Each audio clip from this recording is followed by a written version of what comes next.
This video presentation will look at the ethical and legal aspects faced within paramedic practice.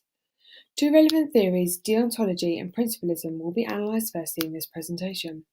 Secondly, a case study from a recent placement period with a student paramedic will highlight the ethical and legal boundaries faced during the visit and explain the implications the crew face with providing a professional duty of care. Within the case study, there will be links to current legislation governing the use of prescription-only medications by paramedics. Lastly, two relevant health and social care policies will be discussed in relation to the implementation of them both during the visit. Deontology is an ethical theory that uses rules to distinguish right from wrong.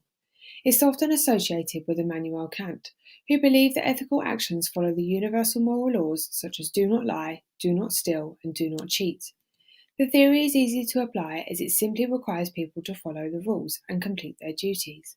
This approach fits well with people's natural intuition regarding what is and isn't ethical.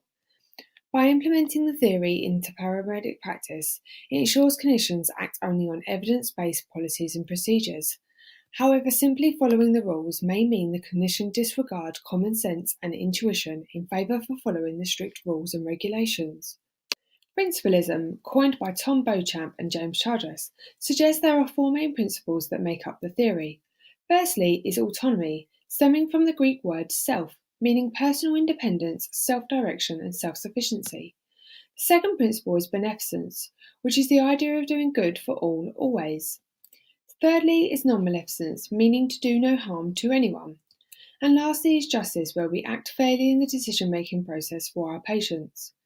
These four principles can easily be seen in paramedic practice, as paramedics should be encouraging patients to make autonomous decisions and respecting their right to independence.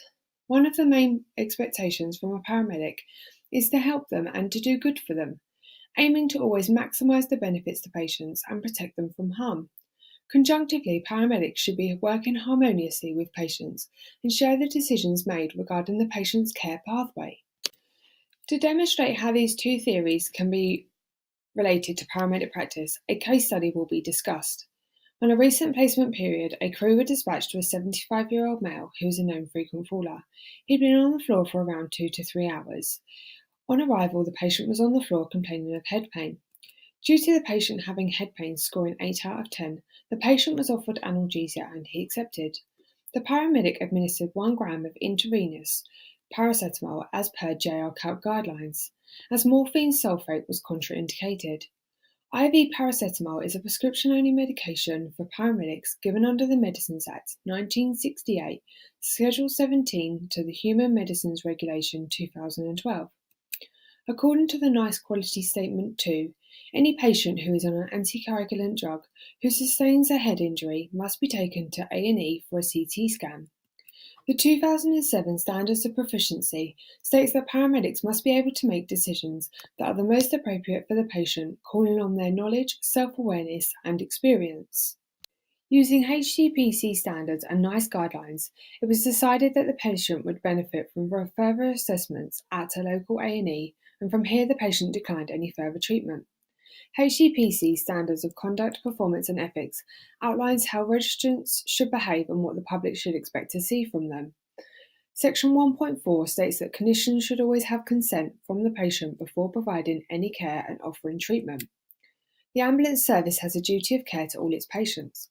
According to RCN, duty of care refers to the obligations placed on people to act towards others in a certain way. Labour suggests that the ambulance service's duty of care starts before any physical contact with a patient is made, and a paramedic's duty of care starts when they make direct patient contact. A breach of duty of care can occur when a paramedic doesn't complete their duties to the expected levels set by the HCPC. The South Central Ambulance Service Consent Policy and Procedure outlines the 2005 Mental Capacity Act's 5 statutory principles. Principle 4 states that a person is not to be treated as unable to make a decision merely because he makes an unwise decision. This is important in this scenario, as although the crew may think it's an unwise decision, if the patient has capacity, it's their choice. By using this policy, the crew were able to identify that the patient was giving valid consent. The NHS England's safeguarding policy sets out the responsibilities expected by NHS staff for the safeguarding of children, young people, and adults at risk of harm or abuse.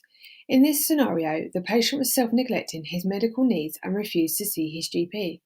It was therefore identified that a safeguarding referral was needed, as his day-to-day life was affected by his regular falls. The crew notified the patient, but he was angered by their decision.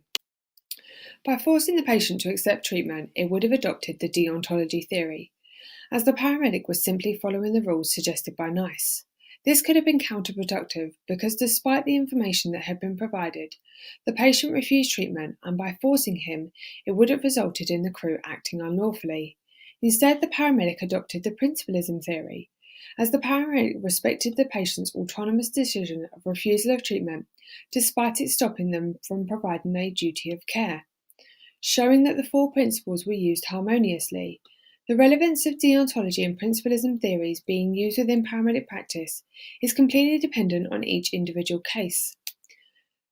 According to Public Health England, there was 1,671 falls in Medway between 2016 and 2017. These figures are showing that paramedics are potentially likely to face the ethical and legal boundaries faced within these case studies, such as refusal of treatment, safeguarding, and mental capacity concerns regularly. Here are my references.